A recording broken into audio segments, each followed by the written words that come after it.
International speaker. We are fortunate to have Dr. Hatem AMMAR, and he'll be speaking on management of severe capsular phimosis. Good morning, everybody.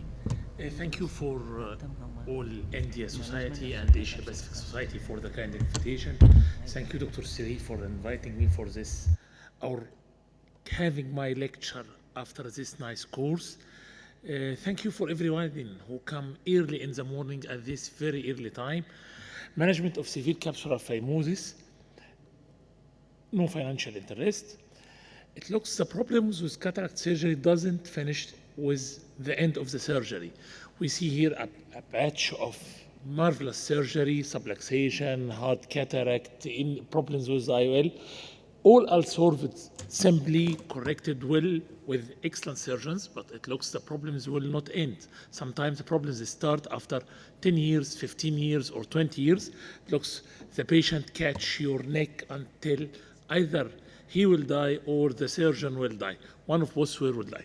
So capsular phimosis, it results from scarring and contraction of capsular axis diameter, usually associated with several ocular and systemic factors which either increase inflammatory component in the anterior chamber or lead to instability of blood aqueous barrier, commonly associated with pseudoexfoliation, with uveitis, myotonic dystrophy, retinitis pigmentosa, diabetic retinopathy, high myopia, or Marfan syndromes. Surgical risk factors, smooth capsular axis size. That's why never work in a keyhole surgery when the pupil is narrow, not just intraoperative difficulty, but later on complications of capsular phimosis and so on. Insufficient aspiration of residual lens epithelial cells, IOL designs and material may play a role. Excessive manipulation intraoperatively may lead to zonular dehiscence with subsequent phimosis. CTR may reduce the incidence of capsular phimosis. What is the treatment?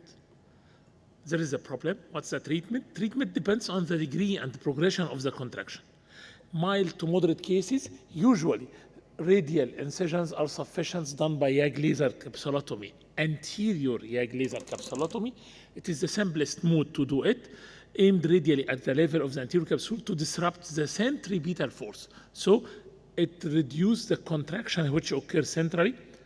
In severe cases like these cases, fibrotic membrane may need to be excised either by a vitrector or microscissor.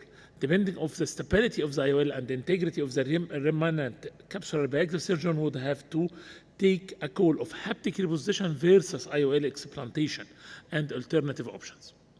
Let's go to the movies.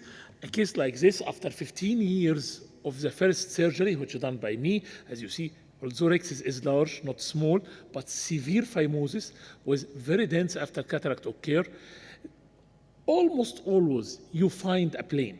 Try to dissect simply. Take your time to dissect between the edge of the fibrotic capsule and the IOL. You almost always find a plane, but take your time, change your hands. You will find some slot to open this fibrosed, long-standing bag. Once you get a plane, use a spatula, try the viscodissection cannula, try different positions, but at the end, almost always, I never found a case without a plane. The worst place to try to find a plane is the optic haptic junction. This is the most strong fibrotic area. Once you find a plane, you dissect it, change your hand to complete it 360 degrees, as you see. Then you can separate the subcapsular fibrosis. There is usually a fibrotic membrane underneath the edge of the capsular axis. Now I am dissecting the fibrotic membrane from the anterior capsule. So you can keep the anterior capsule intact. You can't remove it. You no need to remove it. Dissecting the fibrotic membrane. When you are trying to pull it, the most adherent area is the optic haptic junction. As you see here, this is the area of maximum adhesion. At this area, you need to excise it by scissor, not pull it to avoid zonular damage. Here, the challenge is to remove fibrosis without compromising the zonules, which is the supporting device for us. Once you finished it, now the injection of the viscoelastic to open the capsular bag, clean the lens matter, which are formed, whether Elching piers, somarin grains, whatever the type of lens fibers or perforations of the capsule, subcapsular epithelium, you can clean it simply. In this condition with the 3-piece IOL, as you see, the edge of the capsulorhexis is intact. It is completely intact, wide enough, but fibrosis will occur with time. Time factor is important. So all these are Elching piers. This is after 15 years of the first surgery. You can finish the case and keeping the same IOL in place as long as the patient has the same refractions and was happy, just the after catheter. The other eye of the same patient with a different IOL type, as you see, this is a hydrophilic single-piece IOL. I think it was Rainer 1. Also, old Rainer 1 implanted more than 15 years. Here, trying to dissect, you find a place. The IOL is complete. You see, this are the haptics. It is completely folded IOL with the pressure of the fibrosis. Here, trying to dissect the fibrosis, it is amalgamated with the capsulorhexis edge, with the capsule's fibrosis and the capsule can be separated. So I make radial incision, trying to dissect, used cataract but failed. So I did multiple radial incision to weaken the fibrotic, trying to cut it. As you see here, you can cut the fibrotic capsule. You need bimanual manipulation to avoid the stress on the zonules. You support it bimanually to separate. And even with this case, with very tough fibrosis, you can remove the fibrotic plaques with the edge of the capsulorhexis and do irrigation aspiration, cleaning the lens matter which is present after 15 years of the first surgery. 1 week post-operative, everything is okay. The patient is happy and seeing 20/20. Sometimes there is fibrosis like this, as you see.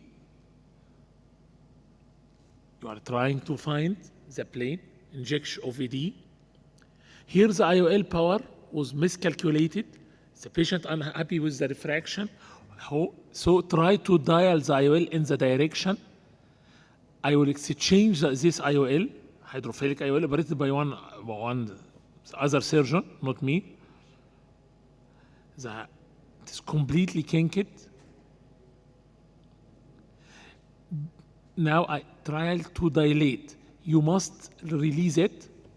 Severe fibrosis, so you need to support bimanually to avoid, as you see, I am trying to dial, not until now dialed, but bimanual support to avoid zonular. Now it is released. Now we can rotate it very simple. Once it release the fibrosis, which usually occur at around the haptics. Here, to explant this IOL, you must enlarge the phimotic. I need to fashion a larger size opening. So, bimanual dissection using micro scissor, 23 gauge scissor and capsulorhexis forceps, bimanually, to enlarge the opening, to have an opening which is sufficient to deliver this 6 millimeter optic, so you can divide it and remove the IOL, whatever the technique you prefer. But the key is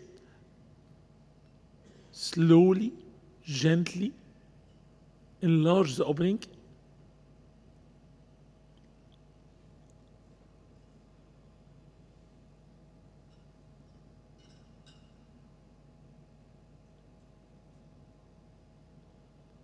Once you fashioned a large opening, you can deliver the IOL from within to the anterior chamber and remove it, as you see.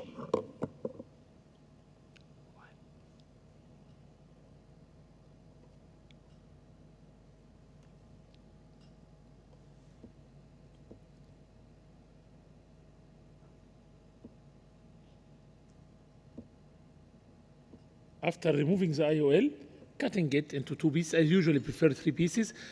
Cleaning the cortex, even after removing this, you must clean the cortex. a little bit difficult, but the Keynote to have it is clean posterior capsule, implant the IOL, and you can finish the case.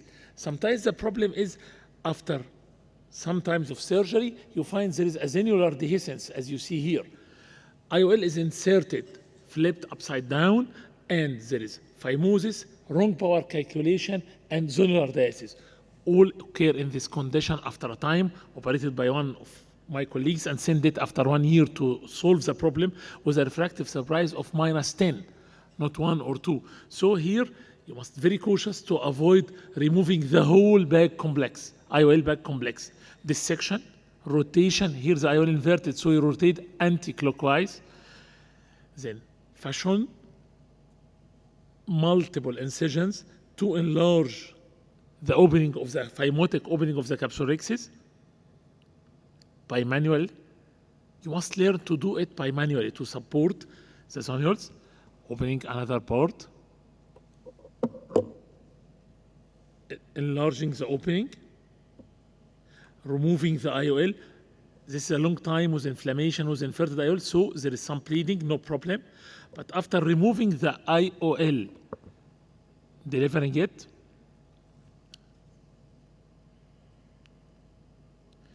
I need to enlarge this pupil to ensure I am seeing the position of the multi-piece IOL, trying to support those areas of zenular. So injection of intracameral adrenaline, implanting the 3-piece IOL in the bag with putting the haptic in the area of zonular dialysis. So I use the 3-piece IOL here as CTR to support the area of zonular dialysis. As you see, 1 day post-operative with air inside the eye, everything is okay, the patient is happy, and the IOL in position.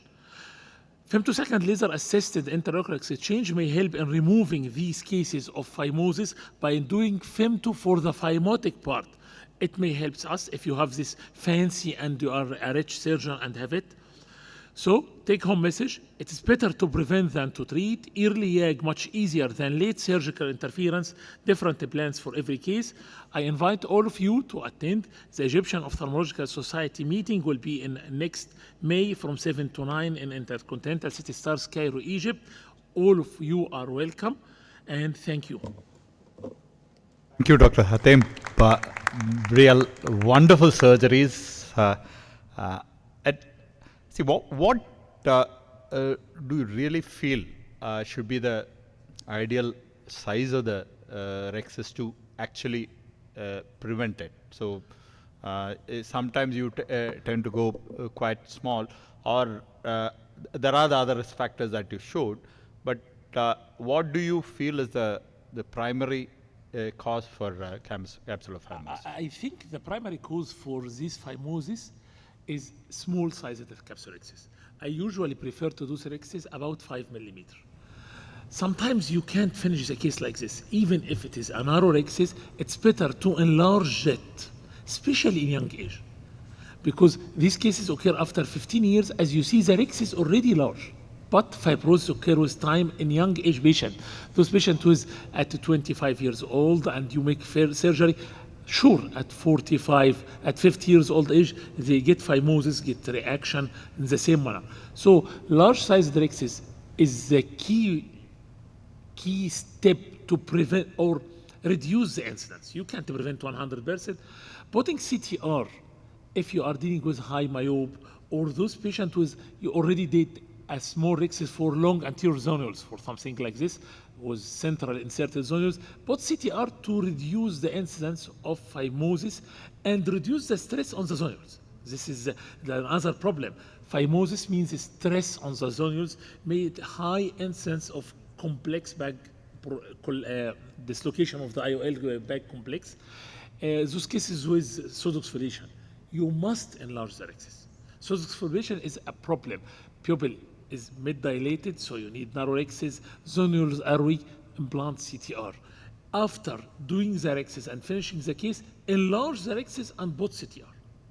So I think this will solve the problem, even reduce the incidence of occurrence. Yeah, ideally it should be enlarged, just in case. Like if somebody, it's a 4.5 millimeter rhexis, somebody decides after the IOL is implanted and visco is aspirated, you put some relaxing cuts on the rexus margin, I mean, just a question, would it work as well as enlarging the rexus?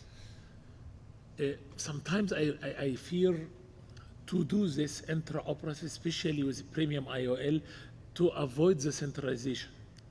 As IOL may be decentralized and lose the quality of vision. So I prefer, if I am suspicious and implanted the IOL, especially if toric, I find to have the risk of rotation, to do this radial incision after 3 to 6 months. By YAG laser, I feel it will be safer than doing it intraoperative with premium IOL, toric or premium IOL. But with monofocal IOL, you can do it. No problem, usually you can.